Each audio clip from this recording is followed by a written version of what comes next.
We've been looking at metabolic pathways, and now we're going to zoom in on glycolysis. And just to remind you where this fits in the big picture of metabolism, if I have monosaccharides, specifically glucose goes through the glycolysis pathway to make pyruvate. So I take 6 carbons and I lyse them into 2 pieces pyruvate. It's a lot harder than it sounds, which is what we'll look at now, but this is the pathway, this is where glycolysis is that we're going to work on now.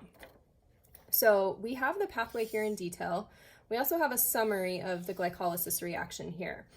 You also have this in your workbooks on page 89, and we'll be looking at that in a minute so that you can practice some of interpreting this pathway on your own. So if I can find my main substrate that I start with here in the summary, I have my glucose here is my top substrate. And then my goal is to turn it into 2 pyruvates. And if you notice, I go from 6 carbons here to 2 sets of 3 carbons. And if I can look at the structures, here's my 6 carbon glucose. And I go through all these changes, and then I get to a 3 carbon piece, which is pyruvate down here.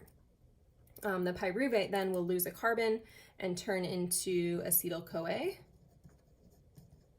And if you remember, those acetyls are where the common metabolic pathway starts. So every type of food that you eat gets turned into acetyls eventually, or 2 carbon chunks, and those continue on through the rest of the pathways. So as I look at this pathway, notice that it's linear. You also notice a lot of things are coming and going. And so one of the things that we'll be looking at as we work on page 89 is looking for phosphates. So you might see some phosphates. This is a backwards phosphate actually, but phosphates get put on and off of our structures. I'm just highlighting a few of them here. There are other phosphates as well. Let's see if I can find all of these. So all kinds of phosphates scattered throughout here. That's actually the first piece of what happens. Glucose turns into glucose 6-phosphate. So let's go ahead and look at page 89 because this is a page that you're going to practice a lot.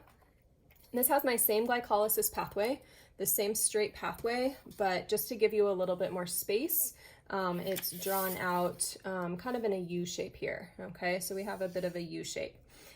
So on this page, here's my glucose, right? And it's going to get turned into those 2 pyruvates like we saw on the last page. The things that I might ask you to do related to glycolysis are down here at the bottom, okay? So glycolysis, like I said, has 10 steps. So if we have 10 steps, here's the steps. This is the reactant, this is the product. So I would say that from glucose to glucose 6-phosphate is step 1 or reaction 1. Then from the glucose 6-phosphate to the fructose 6-phosphate, that's step 2, all right? And so on step 1, these would be the other chemicals that are involved in that reaction, turning glucose into the glucose 6-phosphate. So you want to be able to number your steps. I'm going to actually number them at the arrows because this is the process of step 1, process of step 2, 3. At 4, we have this interesting reaction where my 6 carbons get broken in half, or a word for that is cleavage. So this is our 4th step here. And then the 2 sides look different from each other. So the 5th step is going to be that the top piece gets converted to look like the bottom piece.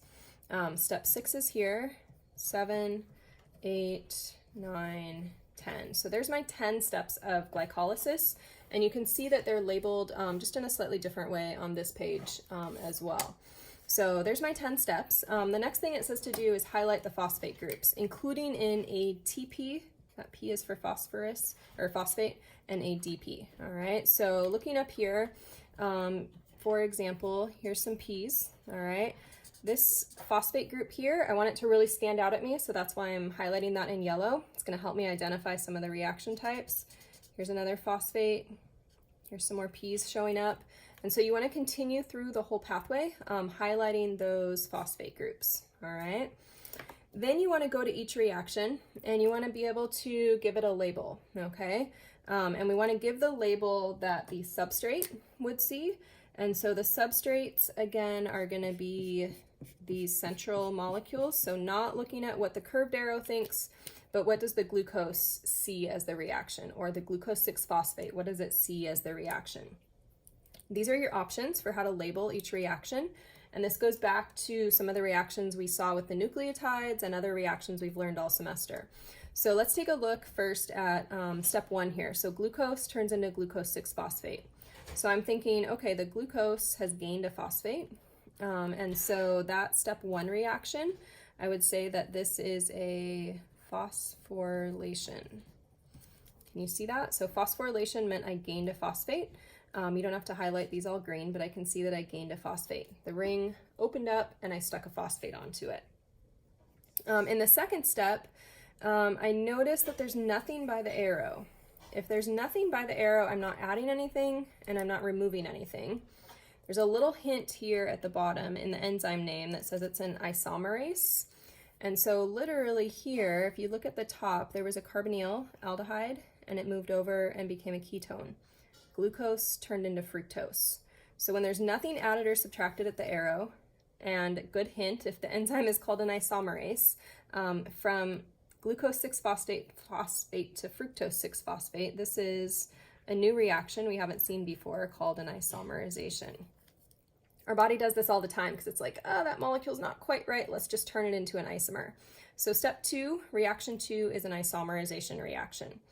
So you're going to continue through all the steps. I'll give you one more hint here at step 4. This was a cleavage reaction where I cleaved or broke that into 2 pieces, but you have some other options here. At step 6, there's actually 2 types of reactions that happen, and I think that's the only one where there's 2 types of reactions happening, yeah. So look for that, all right? Fourth question, at which step is glucose broken into 2 molecules? So you want to be able to look here and say, hey, where did I see that snap into 2 smaller pieces? This asks how many ATP were used and at what steps. And here I want to point out to you that in this pathway, as we're progressing, okay, here my glucose has split into this piece and this piece, right? And then this one turns into this. So see this little 2x? I have 2 of these. And so everything going forward, steps 6 through 10, happen actually twice. So if I see that an ATP is produced, well, it's produced and then it's produced again. So everything I see going forward from step 6 onward happens 2 times. So you want that to play into your how many ATP are produced. Next thing down, steps 1 through 5 are called energy investment. And you saw this hopefully in the video that you watched as well, the animation. 6 through 10 are energy production. I want you to think about why, and I will highlight my energy orange there. We do have a net gain of ATP in this reaction, so we end up with a net gain of 2 ATPs, and that should fit with this investment and production piece. Circle the major products of glycolysis. So I would like you to find the pyruvate, the NADHs, and the 2 ATPs. And then possible outcomes for pyruvate, I'm just going to talk to you about that. If we have oxygen present, that's what we ideally want, then our pyruvate becomes acetyl-CoA. And so that would be what we call aerobic conditions, right? If for whatever reason there's no O2 present, so that would be like if you decide you're going to go sprint up the stairs or go sprinting, or you're having some kind of lung disturbance where your lungs are not working correctly. If there's no O2 present, I would say I don't have oxygen, so that's anaerobic. And my pyruvate actually gets converted into lactate. And then you start to have burning in your muscles or burning in your heart if your heart is being starved of oxygen. So after we get to this pyruvate step, ideally we go on to acetyl-CoA, but otherwise we go to lactate until we get oxygen, and then we're able to turn it into the acetyl-CoA. So you need to take some time to work on this worksheet. We will do it in class, but then you can work on it on your own after class as well to complete these questions, and those are the kind of things I would ask you about glycolysis.